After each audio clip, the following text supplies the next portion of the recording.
Salut mes petites chicas et chicos vampiros. Aujourd'hui dans Pop Life, on parle du trailer de Morbius de Sony Marvel et on vous montre comment on fabrique un trailer de blockbuster en 2020.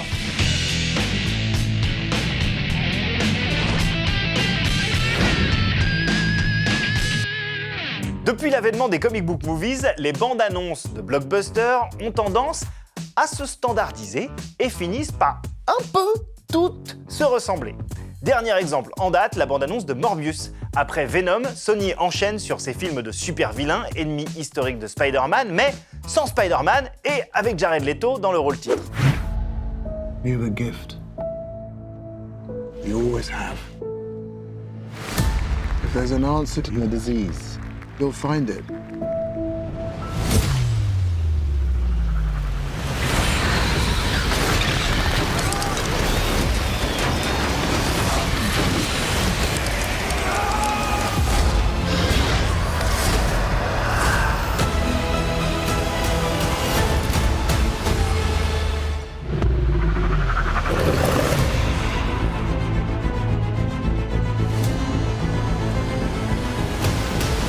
Un trailer qui respecte un cahier des charges millimétré, complètement dans l'air du temps, avec petite note de piano au début, reprise inattendue d'un air connu, ici la lettre à Élise, exposition des faits et enjeux de la manière la plus obvious possible, et surtout un montage parfaitement exécuté, mais également prévisible, que l'on peut reproduire à l'infini, comme nous allons vous le démontrer tout de suite avec la bande-annonce de Pop Life, Deadline.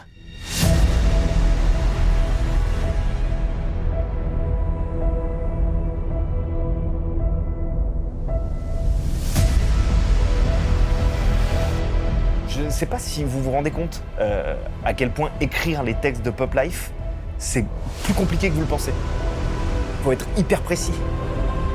Chaque mot est important.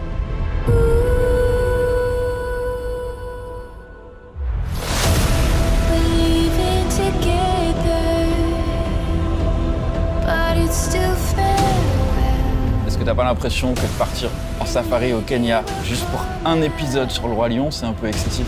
Si je peux pas me projeter, si je peux pas rêver, ça sert à rien en fait. J'ai l'impression de courir après le temps tout le temps.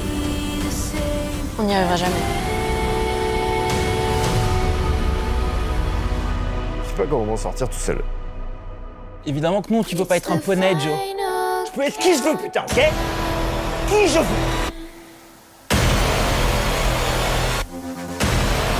On tourne dans 20 minutes, putain. J'ai l'impression que la pop culture et moi, on se comprend plus.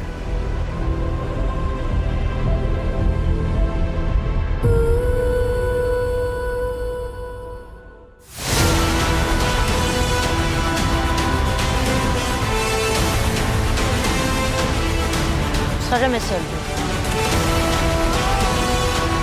On peut le faire.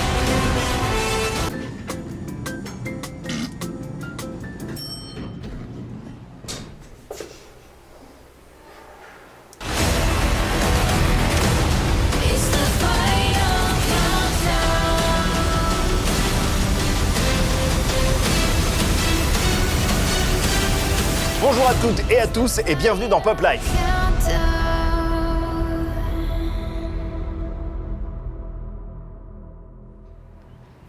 Bon, bah je fais pas de photocopie du coup. Eh bah, ça a l'air épique, hein, dis donc.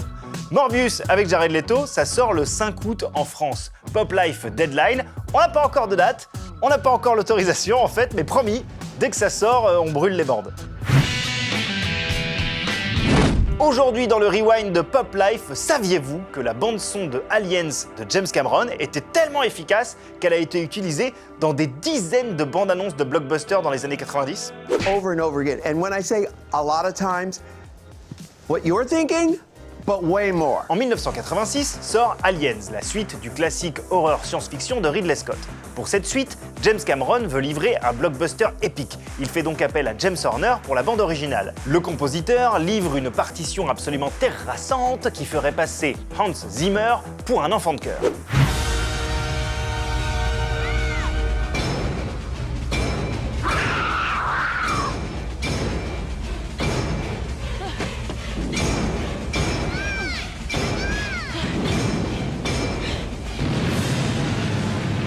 morceau en particulier, Bishop's Countdown, est tellement efficace qu'il est devenu l'un des morceaux les plus utilisés de l'histoire des bandes annonces par la suite. Près de 30 fois pour être précis. Comme ici par exemple dans le trailer d'Une nuit en enfer.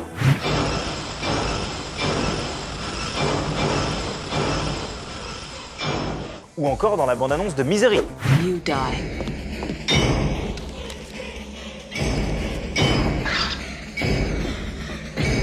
Celle de Minority Report.